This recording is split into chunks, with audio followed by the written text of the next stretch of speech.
Enjoying the show? You can help others find it and enjoy it too by giving us a 5-star rating or review. If you feel like reaching out to us with a question or comment, you can send us an email at mywifetherd@gmail.com. And don't forget to visit our website at mywifethedietitian.com, as well as our social media pages. We're on Facebook, Instagram, and YouTube. Enjoy the show. It's Rob and Sandra from My Wife the Dietitian, and this is Nutrition Nuggets. And we're talking about a nugget, seafood. A seafood nugget. Well, what are the benefits of seafood in the diet? Seafood, we just talked about this last week. Iron, right? Isn't there a lot of iron in seafood? In clams? Or was that selenium? There was something we talked about recently, and seafood was made the list. Yeah, there's all of those things. Selenium, zinc. Oh, zinc, yeah. Iron, iodine. There, we've just done the show. Done. Okay. I'm just joking. Thanks for coming out. No. I just want to... We had a question recently about, what about seafood? Does that have omega-3s? Oh, is that the question? Because I know we talk about fish has omega-3s, but seafood, yeah, fair enough. Yeah, and what's the definition really? That's another thing, right? Yeah, that is true. I've never really thought about the difference between fish, other than what they do in the ocean. I think I could define it with a picture. Because that's how my brain defines it. My brain goes, okay, well, fish do this, and they like making the swimming motion with my hand, and seafood just kind of creep along the bottom. That's what I think, but that's not the definition, obviously. That's so true, though. You're right. But there's different types of seafood, because there's the shell-like, the exoskeleton. Oh, right. As our friend used to call them sea bugs, because it's like, it's like a bug, but under the sea. Right. And that's like a crustacean, has legs and segmented bodies. Okay, yeah. Kind of like you think of an ant or a bug.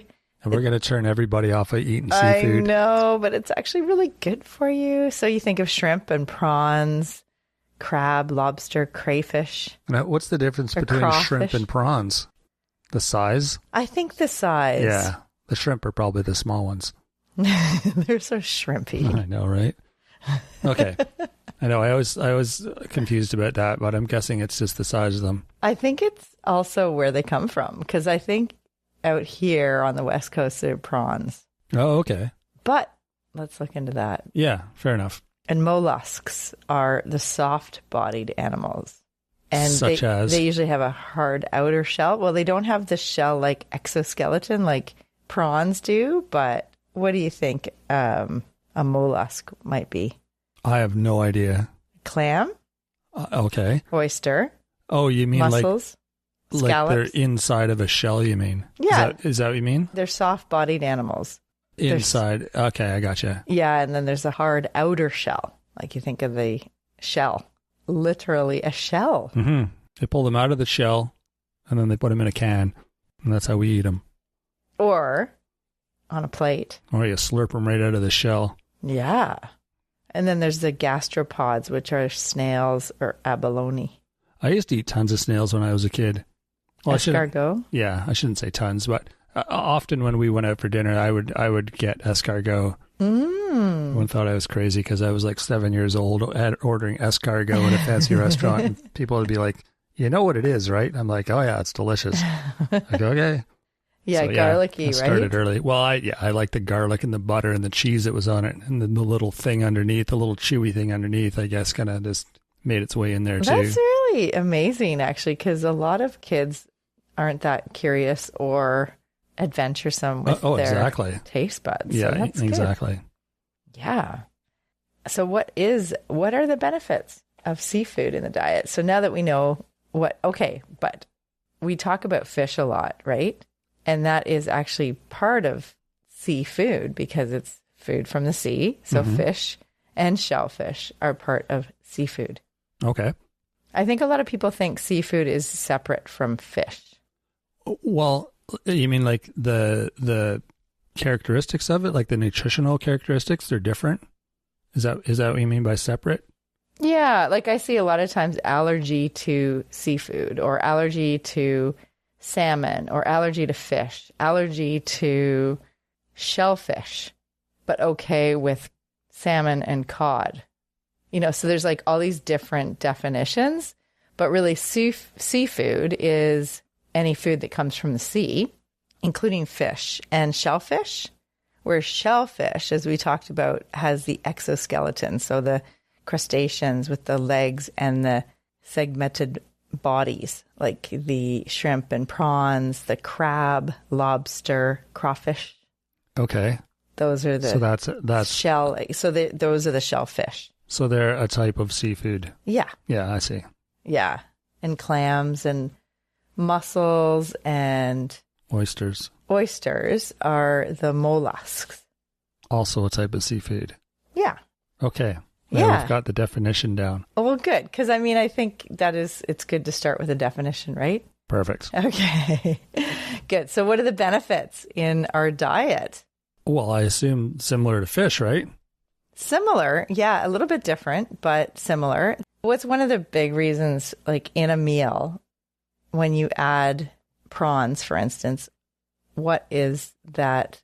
That's protein. Yeah. So it's a high quality protein. Mm-hmm. It's a lean source of protein for all those reasons we eat protein: muscle growth, repair, for our immune system, to help our body function better.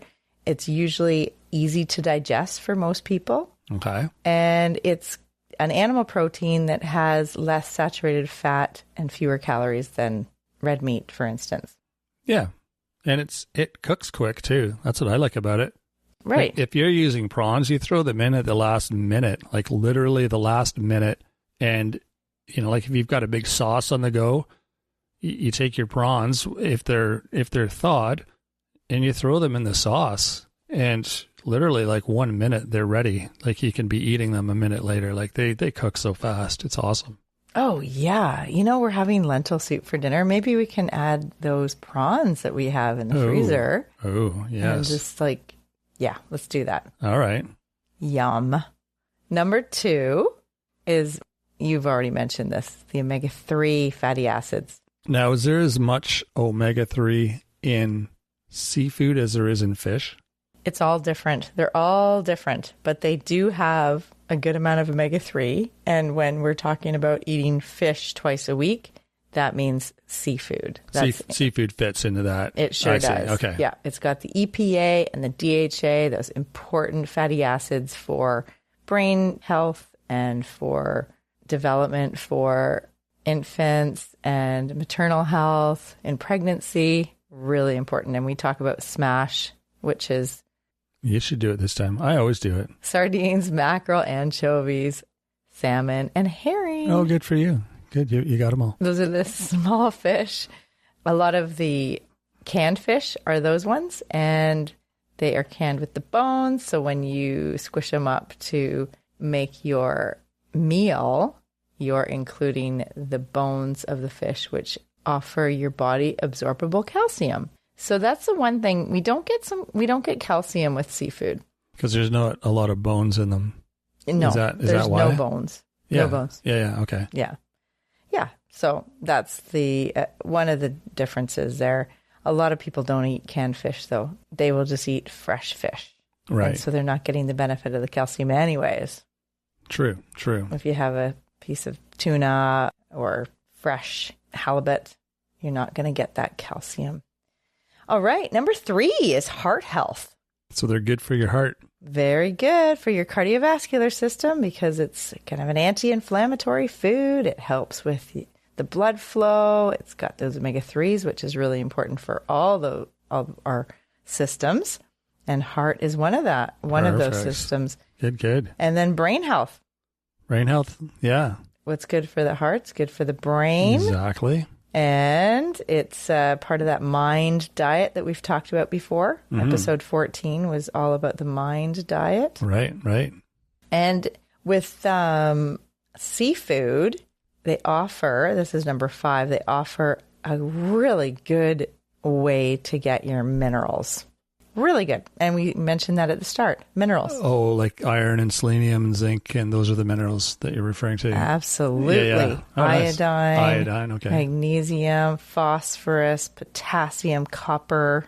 It's loaded with minerals.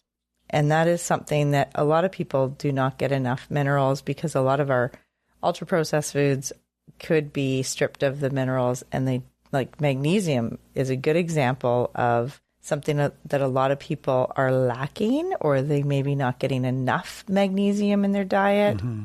And it's in whole, minimally processed foods, and seafood is a good way to get magnesium, but also selenium and zinc. We know what zinc's good for.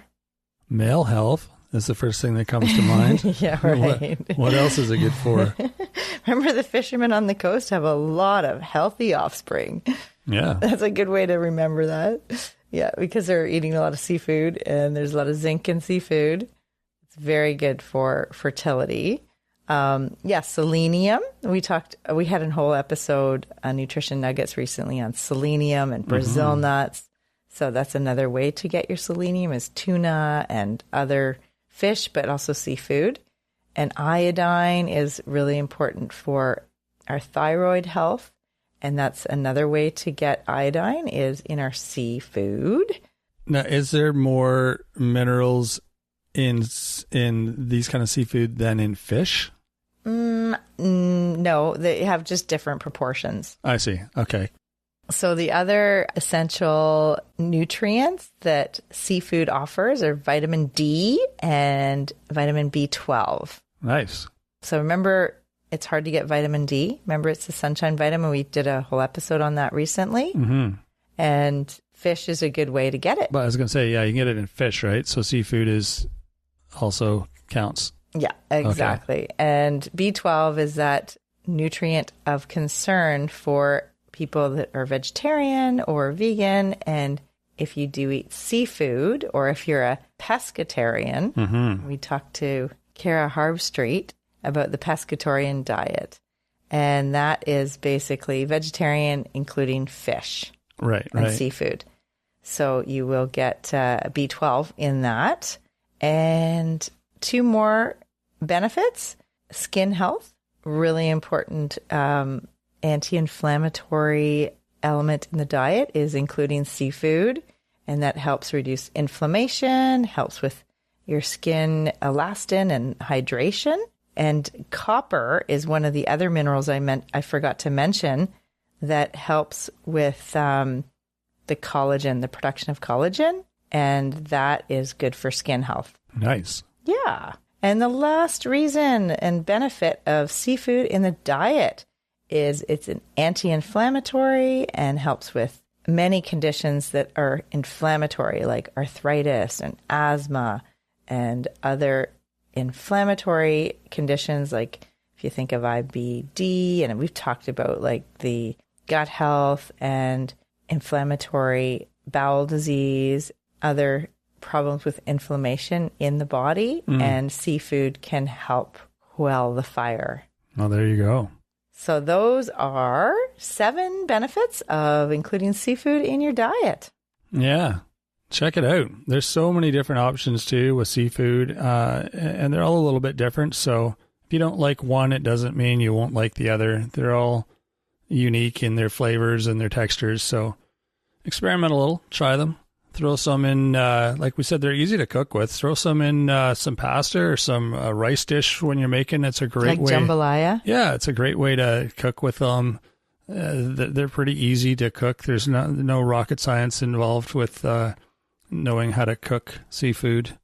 They're pretty quick. Yeah, you can often buy them sort of frozen, and you just thaw them and throw them in, and they're tasty. Or enchiladas or burritos. Yeah, I've made those before too. Or tortilla soup. Oh, that's a good one. Yeah. Or just sautéed shrimp with white sauce in a pasta, fettuccine. Mm-hmm. So delicious. Yeah, there's so many different ways you can use it.